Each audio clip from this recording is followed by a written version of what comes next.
John 11:25. Jesus then said, I am the one who raises the dead to life. Everyone who has faith in me will live, even if they die. Walang mamamatay. Panginoon, salamat dahil walang mamamatay. Sa mga anak mo, sa mga nananalig sa iyo, may buhay. Turuan mo kami, Panginoon, na lalo namin na maunawa ang kahulugan nito, at ito ang aming maging ginhawa, maging liwanag, gabay sa pang-araw-araw na buhay. Kayo ang mangusap, kayo ang mangaral.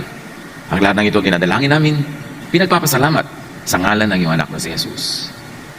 Walang mamamatay. Sabihin nyo nga sa katabi nyo yan na medyo may feelings, mahina naman ang feelings, dagdagan pa. Yan, kailangan na malinaw yan. Kasi maraming takot na takot sa kamatayan.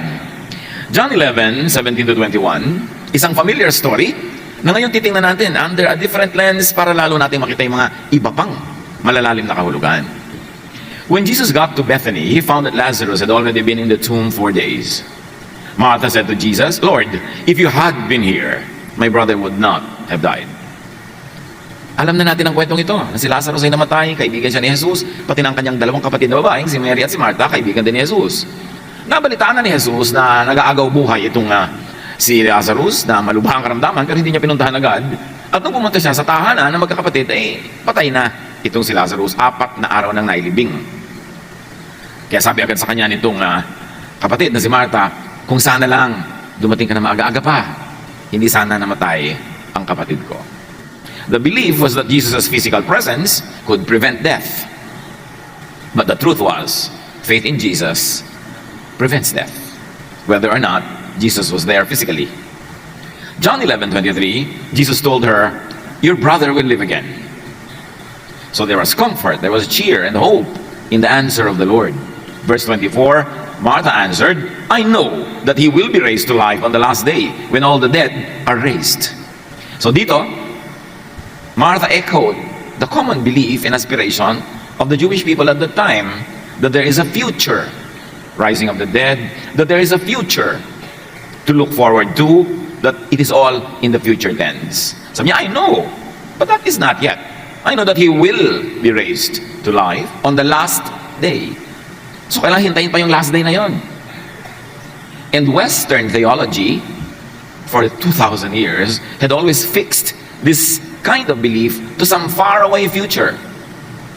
It was futuristic when these things were happening during the New Testament times, but had it remained futuristic in the last 2,000 years? Hindi pa talaga ba nangyayari yung raising of the dead na yan? Ano ba pinag-uusapan dito? The raising of the dead of the whole humanity, which is futuristic, or the raising of the dead individually? May last day ang humanidad sa paniniwala ng maraming theologians, pero bawat isang individual may last day din. So kailangan pa maghintayin ng individual yung last day ng buong sangkatauhan, o pwede nang i-apply sa last day niya dito sa lupa yung pangako.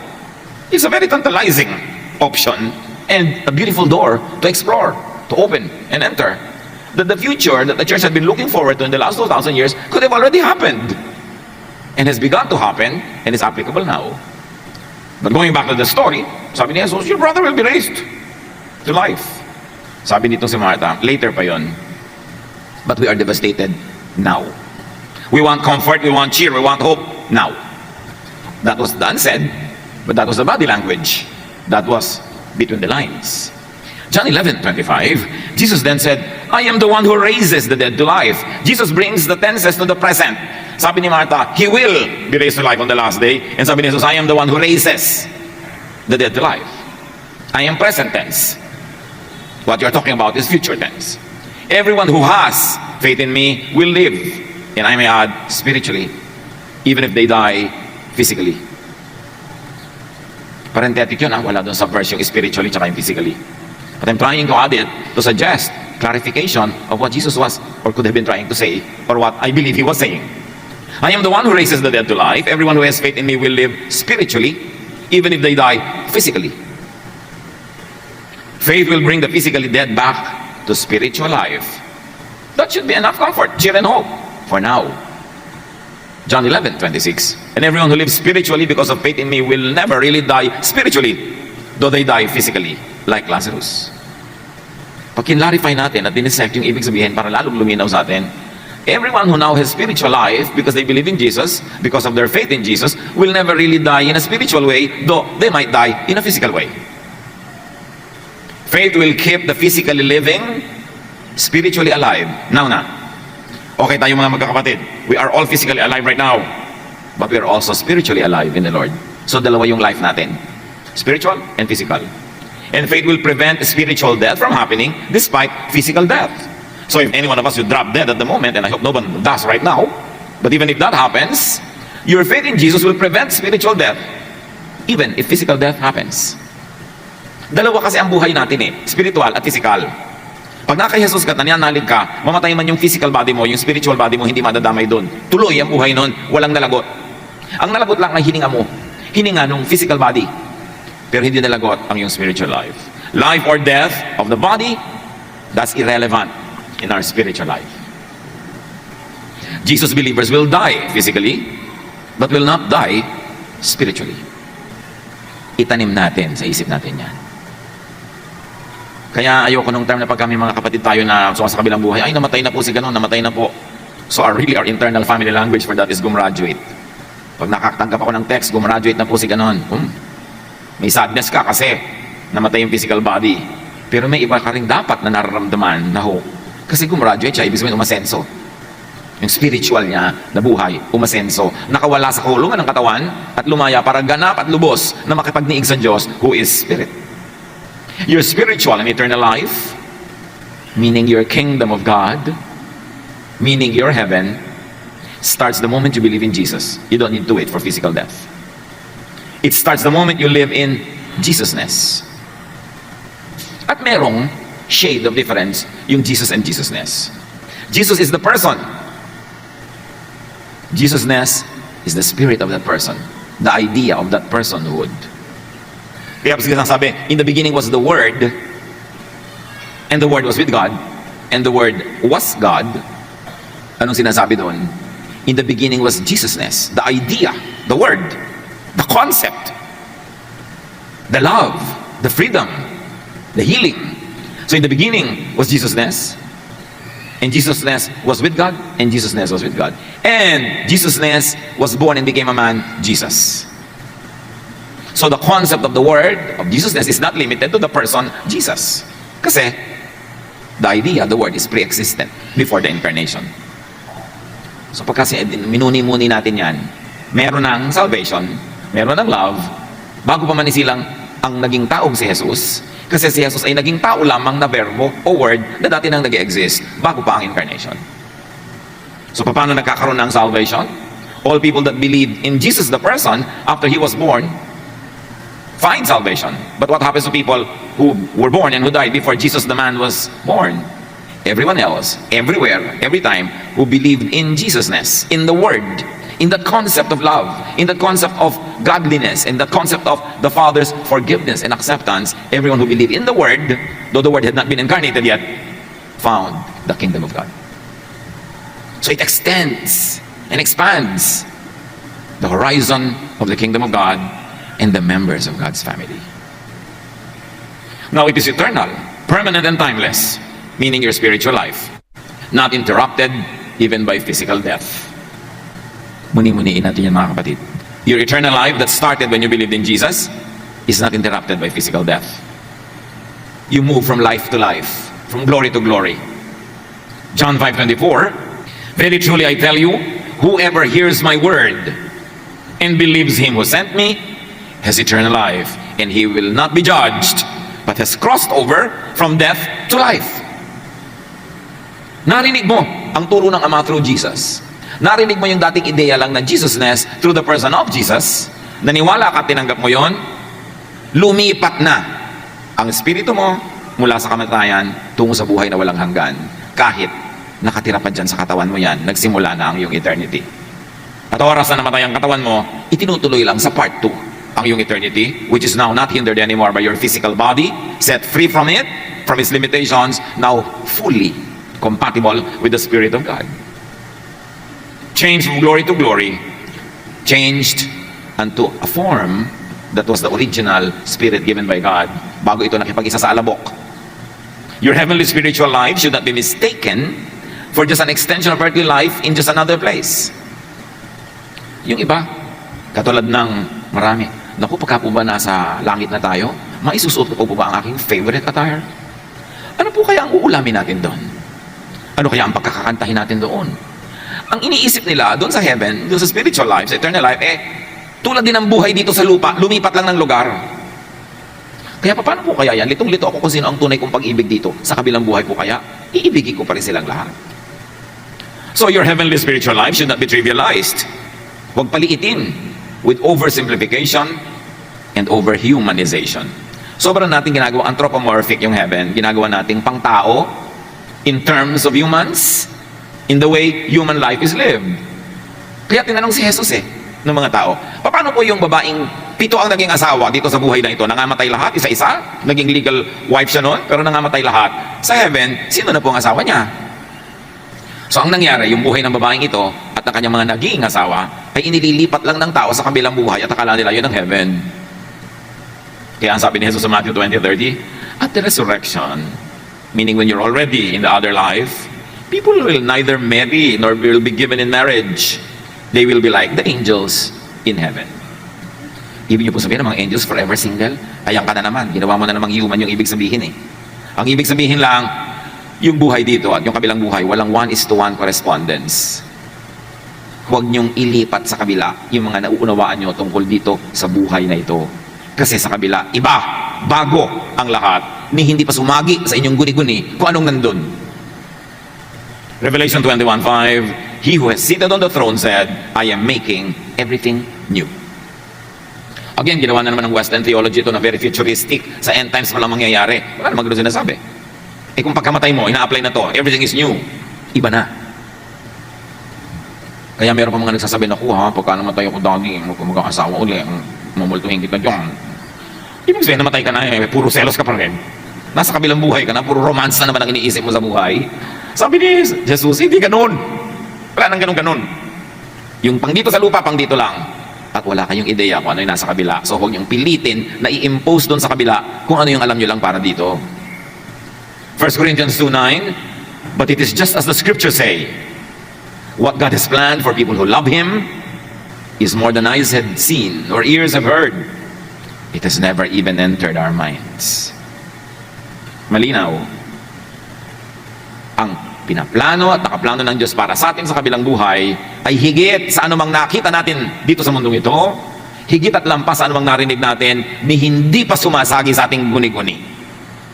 Whatever you can imagine, using earthly and human terms, is not it. Nakaka-excite. Sobrang nakakatuwang isipin na sa dinami-rami na nang nakita nating ganda sa buhay, sa dinami-rami na nang nakita nating mabubutit, kaibig-ibig at kaakit-akit, wala yon sa katiting ng ipinlano ng Diyos. At habang hindi nakakawala ang espiritong ito sa katawang ito, wala siyang vocabulary to understand spiritual things. Kapra-kapraso lang, puta-putake, parte-parte, hindi buong-buo, na katulad ng ginagawa ng Western theology, na buong-buo lang nilang ginawa sa guni-guni nila ang mangyayari sa end times, ang mangyayari sa lahat ng panahon, sinukat lahat ng oras, ginawa ang lahat, as if extension lang mundo, yung mga mangyayari sa eternity. Western theology lang yun, It's only one way of the many ways of reading scripture. And yet, nakadictate lahat sa mga Christian churches, yung theology na yan, kaya nakakulong ang mga utak natin dun sa mga guni-guni ng mga theologians na nag-interpret ng ganyan. Do not needlessly expend energy trying to figure out heaven. Because Corinthians say, it has never even entered your mind. You have no vocabulary to understand it, to express it, or to articulate it. Because it is beyond you at the present time. So just be excited to be surprised. It is really literally out of this world. Yun ang naghihintay sa mga nananalig, sumusunod kay Jesus. Ang atupagin natin ngayon, heaven on earth. Because the true eternal heaven can wait. Ang atupagin is to bring the kingdom of God here and now. Kaya yung prayer, thy kingdom come. Nandito pa po kami, magpadala na kayo ng embassy of heaven here on earth. Maranasan na namin ng a slice of heaven, a sampling of heaven. Sa pagsunod namin sa kalooban ni Jesus, we will have the kingdom of God that is within us, that is in our minds, that is in our hearts, that is in our lifestyle. At yung tunay, the real thing will happen when the spirit separates from the body. Hindi yung nasa body ka pa, wala kang inatupag kundi yung heaven sa kabila. Hindi ka natuloy na buhay dito. Hindi na nagkaroon ng kulay, kahulugan, saya, sigla ang buhay mo dahil wala kang inatupag kundi yung heaven that is waiting. But meanwhile, there is heaven now that should be enjoyed now. That's why ibinaba ang anak ng Diyos. He came down to us. He lives in us bilang advance party ng eternal heaven na yon. So true spirituality should never miss out on earthly life, on earthly goodness, even on earthly pleasures, because they were all part of the package that God wants to give to His people, to His creation. Pero pag absent ka na dito sa mundo dahil nandun na sa langit lahat ng utak mo araw-araw, sayang naman, nandito ka pa sa mundo. Eh di sana, pakuha ka na sa Diyos. So, Lord, kunin niyo na po ako, total, nandiyan lagi yung utak ko. Nandito ka pa dahil taga rito ka pa. So panindigan mong pagiging taga rito, because eternal, heaven is endless. Your life on earth is short. Huwag mong sayangin. John 11:26 to 27. Sa pagpapatuloy ng kwento, nung namamagitang usapan between Jesus and Martha, nasabi ni Jesus, mabubuhay ang lahat. Do you believe this? Yes, Lord, she replied. I believe you are the Christ, the Son of God. You are the one we hoped would come into the world. Nakita niyo yung konsepto? That God would send Jesus, or more precisely, Jesusness, in the person of Jesus, into the world to minister to those who are in the world, and then to guide them and take them by the hand to prepare them for the next world, which is the eternal, everlasting one. So, Jesus is really the Word for the world. Ang ganda ng pangalan. Kasi nasa John yun eh. So, faith in Jesus the person makes all this happen. Kaya puspusan ang pagtuturo natin. Hindi natin tinitigilan ang pagtuturo tungkol kay Jesus. Na ang mga tao yung makilala si Jesus, maniwala kay Jesus, manalig kay Jesus, so that the Spirit of Jesus, which is Jesusness, will be made real in their lives. John 11:28 and 32. After Martha said this, she went and privately said to her sister Mary, "The teacher is here, and he wants to see you." Mary went to where Jesus was. Then as soon as she saw him, she knelt at his feet and said, "Lord, if you had been here, my brother would not have died." Pareho sila ng sinabi ni Martha. Again, faith. Ang faith nila that the physical presence of Jesus would have prevented it. It would have prevented death. But Jesus already corrected Martha that his physical presence was not the point, but the faith of the person who died, whose body died, but the spirit did not. John 11:33 to 36. When Jesus saw that Mary and the people with her were crying, he was terribly upset. Jesus started crying, and the people said, "See how much he loved Lazarus." This is wrong theologizing on display. Hindi naman umiyak si Jesus nung namatay si Lazarus. Nakarating na nga siya doon, hindi pa rin siya umiiyak. Pero nung nakita niyang lumuluha si Mary, alam niyo si Mary lagi yung mas emotionally expressive. Siya yung umupo sa paanan ni Jesus, yung kapatid niyang Martha gusto magkusina. Ngayon siya na naman yung lumuhod sa paanan ni Jesus. Yung Martha, sinabi lang sana dumating ka agad, di siya namatay. Yung magkaiba yung style nila. So nung nakita ni Jesus na nag-iiyak tong Maria, na-upset siya. Hindi siya na-upset na namatay si Lazarus. Lagi yun ang reading ng iba, pero hindi naman yun sasabi ng text. Na-upset siya na sobrang nalulungkot si Mary. Tapos sabi ng mga tao, "See how much he loved Lazarus." Dapat ang sinabi nila, "See how much he loved Mary." Na nung umiyak si Mary, pati siya umiyak na rin. Kasi kanina pa nung patay si Lazarus, hindi pa umiyak si Jesus. Bakit si Lazarus yung love nung umiyak siya? No. Love ni Jesus, si Mary umiiyak dahil may namatay na kapatid. Love ni Jesus, lahat tayong umiiyak dahil namatayan. Yun talaga ang kahulugan nitong nangyari. Kaya siya umiyak, nakiiyak siya with Mary. At sino man sa atin ang umiiyak dahil namatayan tayo ng mahal sa buhay, nakikiyak sa atin si Jesus. Na-upset siya na malungkot tayo. At bakit siya na-upset? Kasi hindi natin alam ang alam niya. Ang alam niya, si Lazarus napabuti. Kasi ikaw iyak ka ng iyak dyan. Naaawa siya sa'yo dahil sa hindi mo batid at hindi mo alam. Pero hindi ka niya sinisisi dahil tao ka lang. Kaya nakikiyak siya sa'yo. At naaawa siyang, bakit kailangan mong ipagdusa ang kamatayan? Hindi naman iniiyak ni Jesus ang kamatayan ni Lazarus eh. Ang iniiyak niya yung pag-iyak ni Mary. At tayo mga tao na hindi nauunawa ang nangyayari pag namamatay ang mahal natin sa buhay, ang tendency talaga natin malungkot, umiyak. But it is wrong. It was the tears of Mary and others. It was the grief of the bereaved, the pain and horror of death from the point of view of people that made Jesus cry. Nakita yung mga pagte-theologize sa mga tao sa Bible mismo sa verse 36, "See how much he loved Lazarus." Hindi ko muna nakasulat yun sa Bible, correct. Kasi hindi naman yun ang tunay na dahilan ng pag-iyak ni Jesus. Yun lang ang pananaw ng mga tao nagsalita. And they were quoted verbatim. It doesn't mean that the Bible is saying that what they said was correct. So the Word, God's Spirit, incarnated in Jesus, reveals love for life, love for people. Jesusness, is about love for life and for people, to the point that it moved Jesus to tears. The Word, God's Spirit, incarnated in Jesus, reveals compassion and commiseration with the bereaved, with the grieving, with the crying. Those who are now crying and mourning, God cries with and for you through Jesus. You are not alone in your pain. You are not alone in your sorrow. God knows. And Jesus, who is the revelation of the invisible God, cries with you. Not for the bereaved, not for the dead, because the dead is alive in Jesus now, but for you. John 11:38-39, Jesus was still terribly upset. Remember, not by the death of Lazarus, but by the tears of Mary. So he went to the tomb, which was a cave with a stone rolled against the entrance. Then he told the people to roll the stone away. Ito na naman si Martha, ever pragmatic, ever thinking, ever OC. But Martha said, Lord, you know that Lazarus has been dead 4 days and there will be a bad smell. Laging worry yan itong si Martha. Lagi siya nag-iisip. At pag nag-isip ka lang, in practical terms, mag-worry ka talaga. Para mawala yung worry, dapat nag-iisip ka in another level, in spiritual level. Yung puro trust ka sa Diyos. Faith or no faith? This shows the ambivalence of our faith. Naniniwala siya kay Jesus, if he had been here, he would have not died. Ngayon sabi ni Jesus, buksan, bulok na po yan, may amoy na. So, paniniwalang pabalik-balik sa paniniwala at sa pagdududa, sa pagiging very practical and very spiritual. Yun, kita-kita natin kay Martha. And there's a Martha in all of us. John 11:40, Jesus replied, didn't I tell you that if you had faith, you would see the glory of God? Kung may faith ka ba, wala? Meron po. Ba't ka nag-aalala na amoy? Pinapabuksan ko na nga mas marunong ka pa ba sa akin?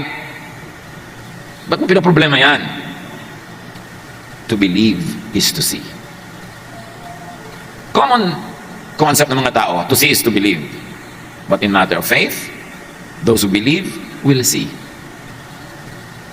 So, Martha got a reminder from Jesus. John 11:41-43. After the stone had been rolled aside, Jesus looked up toward heaven and prayed. And then, when Jesus had finished praying, he shouted, Lazarus, come out. Binuksan mo na yung bato bago sumigaw si Jesus, lumabas ka dyan. Hindi mo na niya hinintay na bumangon talaga, tsaka nagpabukas. Again, nanalig sila kay Jesus, binuksan nila yung bato, at ang pananalig nila ay nakatulong para maganap ang himalang ito. Bumangon ang katawan ng patay. But we must observe that there was prayer unto power, unto bold action. That before Jesus did this, he prayed first. Tayo man, ano man ang gagawin natin? Ipanalangin muna natin. And you will have an inner conviction from God.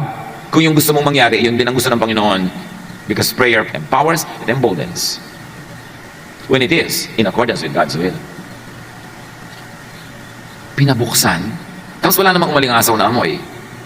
At kung kailan bukas na, tsaka pananalangin yung Jesus, ibig sabihin talaga nananalig siya na magaganap ang ipapanalangin niya kasi pinabuksan na niya muna eh. At nung naganap yun, lumabas ang kanina ay pinangangambahang umaalingasaw ng bangkay. John 11:44, the man who had been dead came out. His hands and feet were wrapped with strips of burial cloth, and a cloth covered his face. Huwag niyo namang ipanalangin na buhayin ng Diyos yung nailibing na natin mga kamag-anak niyo. Kaisa-isang example ito para ipakita sa atin ang kapangyarihan ng Diyos. Hindi para bumuhay ng mga katawan na patay na, although nangyari yon, kundi para ipakita sa atin na wala naman talagang nangyaring kamatayan. So ipinakita niya in a physical sense na buhay pa yung kapatid niyo kahit akala niyo aamoy na yan. O ayan, nakita niyo physically, kasi physical lang naman ang kaya niyo maintindihan. So ginawa kong physical na rin yung pagbangon para maintindihan na ng lahat. Exhibit lang yon. But it is not an expectation that everybody should have. The physically dead came back to physical life. It was the mutual will of God and Jesus that was reached in prayer. John 11:44, Jesus then told the people, untie him and let him go.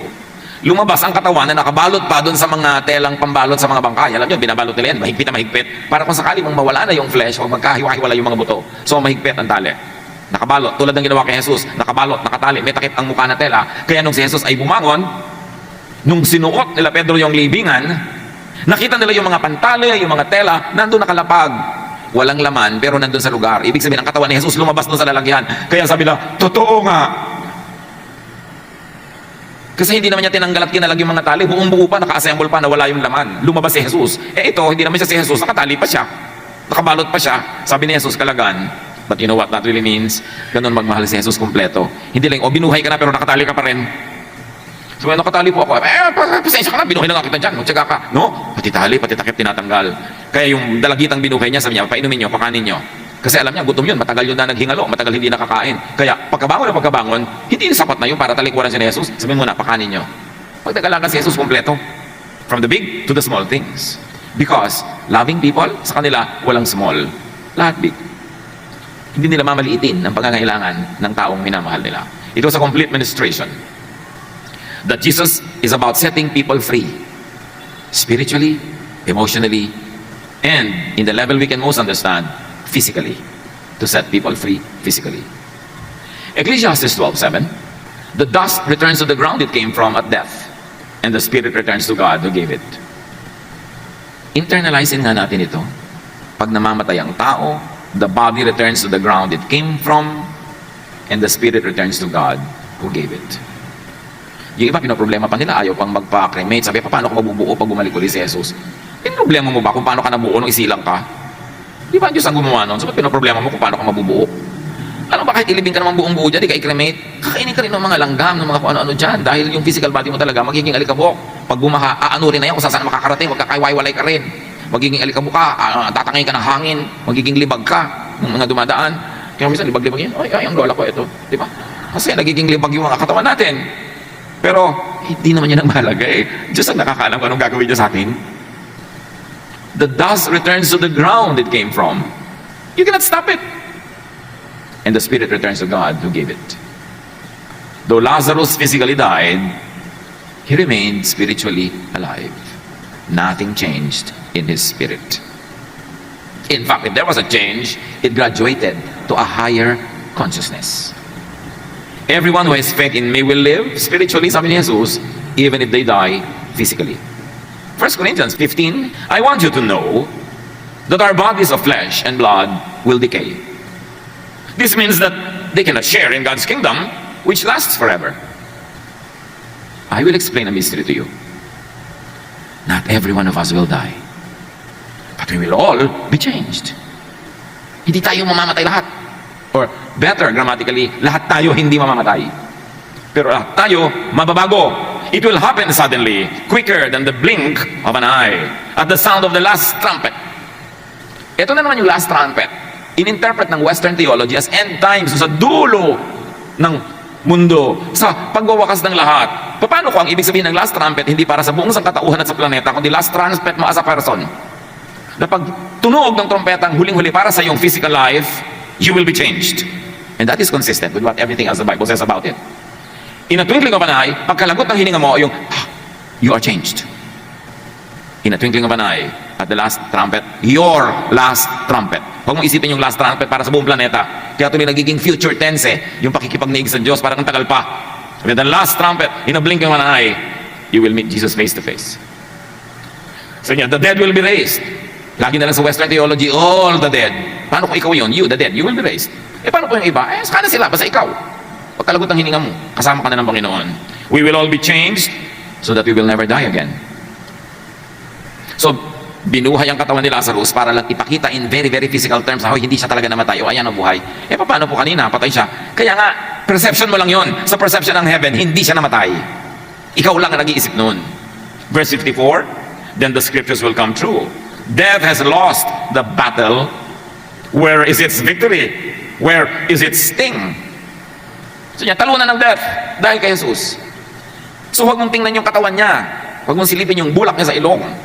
Diba? Huwag mong isipin yung kamay niya na over the days ay nangingitim-ngitim na sa haba ng lamay. Death has lost the battle. Huwag siya antitigan mo. Wala na siya dyan. Tulad nung mga tao nagpuntahan sa libingan ni Jesus, sabi ng anghel, why are you looking for the living among the dead? Bakit nandito kayo sa sementeryo, kinahanap niya si Jesus? He is risen. He is not here. Kaya inaabang-abangan ko, makita sa mga kabaong ng mga kapatid natin na ibinuburol, may malaking karatula, He is risen. He is not here. It's only His body. Kaya sabi ni Jesus, do not cry, do not grieve. This is only His body. But because ito na yung pinaka-close na resemblance ng kanyang totoong buhay, so minahalagahan natin, inaalagaan, nilalagyan mga bula-bulaklak, sinusutan ng magagandang baro. Tapos, sasabihin mo para lang natutulog. Ibig mo sabihin natutulog siya nakabarong Tagalog. So yung mga ginagawa natin, dahil lang mahal natin yung umalis, Pero yung katawan na yon, souvenir na lang ng dating siya. Kaya kung minsan, ang lungkot-lungkot na inilulubog na ganun sa lupa. Naku, ang tatay ko inilulubog. Hoy, naku ba? He is risen, he is not there. Hindi na siya yan. Siya yung katawan na tinirahan nung tunay na siya. Masyado tayong physical. Pag masyado tayong physical, ikakalungkot talaga natin yan. So, nasan daw ang tibo? Nasan ang kamandag? Nasan ang kapangyarihan ng kamatayan? Kung pagkamatay pala, gumagraduate ka pa sa mabuti. Wala. Walang mamamatay. Kaya mga nagdadramang matanda, anak, pag namatay ako, hindi mo kayo mamamatay. Yung katawan nyo lang, ililibing natin. Gusto nyo nauna? Ay, hindi ba? Dahil nakatira pa yung espiritu ko. Yung pala kayo magdramang bukid dyan.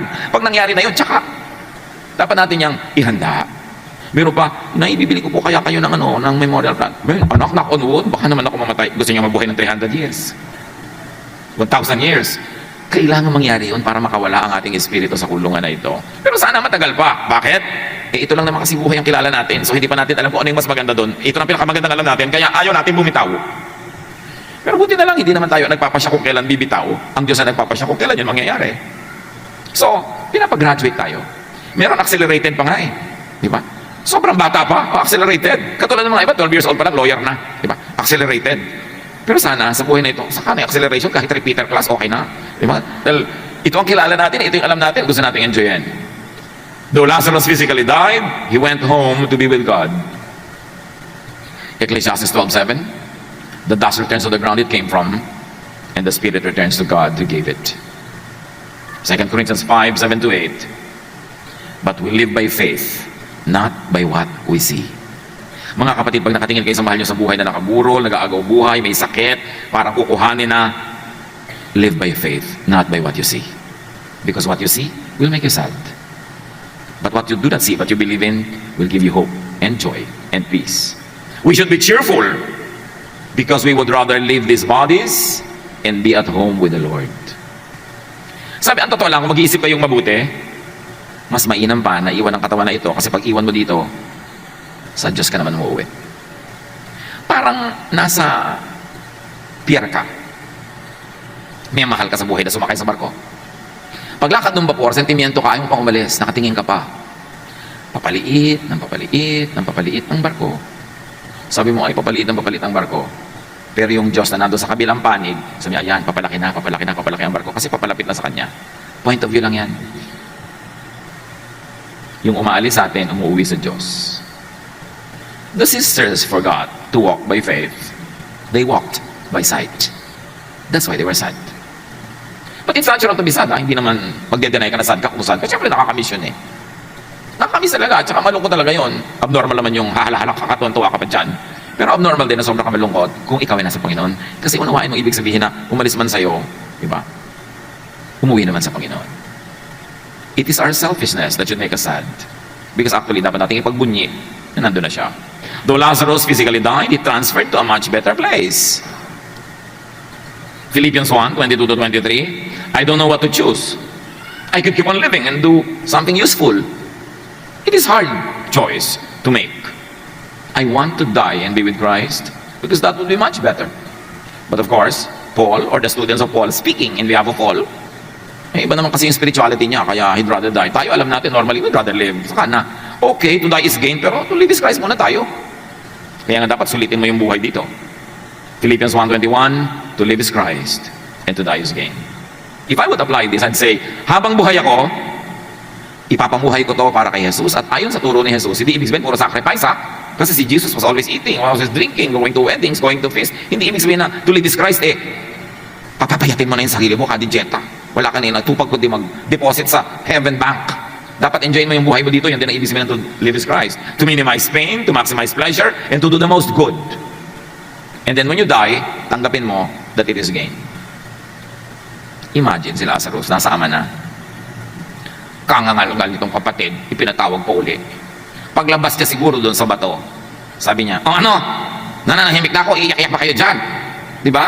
So kasama ko na naman tong nagar ko na kapatid na si Martha. Kasama ko na naman tong ngalngalerang kapatid ko si Mary. Ano ba kayo, nananahimik na ako? Diba? Grabe kayo, pakry-cry pa kayo, ayan tuloy, tinawag pa ako. Eto na naman ako. Sa palagay nyo, di ba yun ang dapat sasabihin ng isang nakatikim na ng langit, ipinatawag pa uli?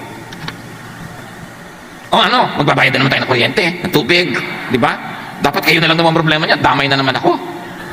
Huwag na kayong cry ng cry dyan, baka tawagin pa ako, di ba? Sabi na lang nung gumraduate. Tayo man ay mga Mary at Martha din. Nauulila, nalulungkot, umiiyak. Tandaan na lang natin, nakikidalamhati sa atin si Jesus at ang Diyos. Revelation 21:3-4. And I heard a loud voice from the throne saying, Look, God's dwelling place is now among the people and He will dwell with them. Yun yung sinasabi ni Jesus nung that thy kingdom come. Kaya hindi dapat kailangang isipin lagi ito na malayong future because this kingdom comes to everyone who believes in Jesus and accepts Him. Hindi ito future tense. Lagi lang ginagawang future tense to ng theology coming from the Western Bible schools. Reading lang nila yun. Kailangan mo i-read. They will be His people and God Himself will be with them and be their God. He will wipe every tear from their eyes. There will be no more death or mourning or crying or pain, for the old order of things has passed away. What if that is not totally futuristic? Or nung sinasabi futuristic but happened within the lifetime of the original hearers, na tayo ngayon hindi na yan future, past tense na. Kaya dapat tahan na. Luke 9:27, unawain nyo to, tandaan nyo yung Luke 9:27, isulat nyo yan, tandaan nyo yan. Nagtuturo si Jesus tungkol sa tinatawag na end times, tungkol sa pagbabaha ng langit, tungkol sa pakikipag-isa ng tao sa Diyos, tungkol sa pagkakalaya natin mula sa mundong ito. Sabi ni Jesus, truly I tell you. Pag sinabi niyang truly, may emphasis yun. Sa Tagalog version, sa totoo lang. Truly I tell you, some of you standing here will not taste death before they see the kingdom of God. Hindi ito talinghaga. Ang tinutukoy ni Jesus, in your lifetime, my original hearers, which was 2,000 years ago, the kingdom of God will come. At ano yun? Abang tayo ng abang ng second coming as if it's some future far away. What if the Pentecost was the second coming of Jesus? Because sabi niya, I will never leave you, I will send the Holy Spirit. Kasi kung sinabi naman ni Jesus, I will never leave you, I will send. Tapos yung pala, 2,000 years nang wala pa siya, hindi ba? Iniwan ka na rin noon, 2,000 taon na. So niya, I will never leave you, I will send the Holy Spirit. Tapos sabi niya dito sa mga tao, all this will happen in your lifetime. Tigilan natin yung kaiisip ng future na napakalayong end times. Because when Jesus died and lived again, and the temple was destroyed by the Romans, it was never rebuilt. There was a world that ended. It is the world of the temple, the world of sacrificial religion. The world of temple sacrifice ended. That was the world that ended. The world of religiosity dominated by sacrificial systems in the temple. And why did it have to end? Because Jesus is now the temple. Sabi niya, destroy this temple and I will rebuild it in 3 days. And the Bible says He was referring to His body. That stone temple ended forever. Yun ang end of the temple world. Pag sinabi namang end of the world, hindi ibig sabihin end of the planet. Halimbawa, the world of artistas, the world of mothers, is a figure of speech. The world of a certain thought, the world of communism, the world of materialism. So sabi ni Jesus, the end of the world. What world was He referring to? Because there was a world that ended during the lifetime of these people who were His original hearers. The world of the temple. The world of the priest-dominated religion that always offered sacrifices with their profit. Kaya nung si Jesus ay pumasok sa Jerusalem, inaasahan nila magsisimula na ang kingdom of God, matatapos na ang world na ayaw nila. Tapos ang ginawa ni Jesus, pumunta doon sa templo, pinagtataob yung mga mesa doon. Tapos umalis na siya. Yun ba ang end of the world? Yes, it was the end of the temple world because what Jesus ended when He overturned those tables was the commerce of sacrifice. The culture of sacrifice promoted by the temple that was always monetary, giving a lot of profit to some people and to the priesthood, but making the life of the people miserable, and He set them free from all that. That temple world ended. Pag iniintay niyo yung end of the world, yung planeta sasabog, magkakabulkan-bulkan, tsunami, lahat-lahat, kaya natatakot kayo sa end of the world. Samantalang yung end of the world na yun, sabi niyo marami mga paghihirap na mangyayari, ganyan-ganyan, yung mga nagbubuntis, dapat ipanalangin niyo, huwag maganap habang kayo naglilihi, etc. etc. It happened in AD 70 when Rome destroyed Israel. When Rome destroyed the temple, burned everything in response to the Jewish revolt. And from that time on, the Jews were dispersed. And for 2,000 years, there was nothing there. And up to now, there is no temple. Tapos yung mga ibang mga romantic, gusto nila ngayon mag-contribute ng pera, rebuild the temple in Jerusalem. Why rebuild? Para mag-sacrifice ka ulit ng mga baka doon? Ng mga kambing? Sinacrifice na nga si Jesus. By that one single sacrifice, God is perfected for all time, all those who will believe in Jesus. So why rebuild the temple? Because the temple is for animal sacrifices. Mag-isip-isip ng konti. Huwag masyadong emosyonal tungkol sa ganyang mga bagay. At unawain yung sinasabi ng Scripture, apart from theologizing of others. Kita nyo, nag-theologize yung mga tao, ay, umiiyak siya kasi mahal niya si Lazarus. Nakalagay sa Bible, pero hindi lang totoo. Umiyak siya dahil naawa siya sa mga umiiyak. Review your understanding of Scripture. Huwag kayong matakot yung end of the world na yan. Nakakatuwa nga kung darating na si Jesus eh. Pero second coming, hindi pa ba siya yung pinadala niyang Holy Spirit? Sabi niya, I will send the Holy Spirit to you. Pentecost, buhay pa silang lahat, dumating na. Tapos abang pa tayo ng abang. Kung si Jesus was represented by the Holy Spirit, at abang ka pa ng abang na si Jesus talaga dumating, third coming na dapat yung hinihintay mo na yan. Kaya yung mga tao ligaw na ligaw, laging natatakot, laging umiiyak. The kingdom comes in their lifetime. Sabi niya, some of you are standing here today, you will never taste death. It will happen before you die. And what happened before they die? The temple world ended in AD 70, and the Holy Spirit was given at Pentecost. In their lifetime, natupad ang sinabi ni Jesus. Unless mali si Jesus, dahil kung iniintay mo yun, hindi pa dumadating, hindi totoo yung sabi niya na in your lifetime this will happen. Review mga kapatid. Mga theology lang naman sa laban ng utak natin, yung mga nabasa natin sa balutan ng tinapa, yung mga nakapulot-pulot natin kung kani-kanino, nakuha natin sa librong sinulat na kung sino. Dapat reviewin nyo lahat. Let the Bible speak to you. Don't always rely on people to tell you what the Bible means to them, and then it will be what the Bible means to you. Asa pag-aralan. Go direct to the scriptures, dahil ang daming lihis na theology. Tayo man, kay Lazarus din. Even though we physically die, we remain spiritually alive. Absent in the body, present in the Lord. Acts 7:59, while they were stoning him, Stephen prayed, Lord Jesus, receive my spirit. Hindi niya sinabing, receive my spirit 2,000 years from now after I die, ha? Sabi niya, now, they are stoning me. This body will die. Receive my spirit now. Kaya napakalaki ng mga textual evidences that when your spirit leaves your body, that is the end of your physical world, but the beginning of your eternity with God. Kaya hindi dapat ipagluksa. Hindi dapat sobrang ipagdalamhati. Bagamat normal na meron tayong mga emosyon na malungkot. We will all face death. Some with notice, some without. But I believe that a person who is facing death, kahit walang premonition, kahit walang mga pahimakas, siya mismo alam niyang yun ang mangyayari. Pray Stephen's prayer. Sabi niya, Lord Jesus, receive my spirit. Kasi ito yung mga kamag-anak ko, Diyos ko, ibalik ko po siya, ibalik niyo po siya. Ha! Nireceive na nga ako ni Jesus, tumigil na kayo dyan. Darating din kayo dyan. No? Yan ang talagang panapanahon lamang. 1 Thessalonians 4:17-18, we will be with the Lord forever. Therefore, encourage one another with His words. Salamat, Panginoon, dahil hindi kami kailangan maghintay ng matagal bago kayo namin makaniig after our physical death. That at the last trumpet, our personal trumpet, at your last call for us individually, when the body separates from the spirit, you will receive us. We pray Stephen's prayer, O Lord Jesus, that when the time comes, we like to tell you, and even now that it hasn't happened yet, we like to tell you in advance, receive our spirit, please. Pagbulay-bulayan natin ang lahat ng kahulugan nito sa ating buhay, manahimik sumandali, i-apply sa ating mga karanasan. Pag may sumasa kabilang buhay, maging sa pagharap natin sa ating sariling personal na kamatayan ng katawan. Lord, continue blessing your people as we bow before you in silence.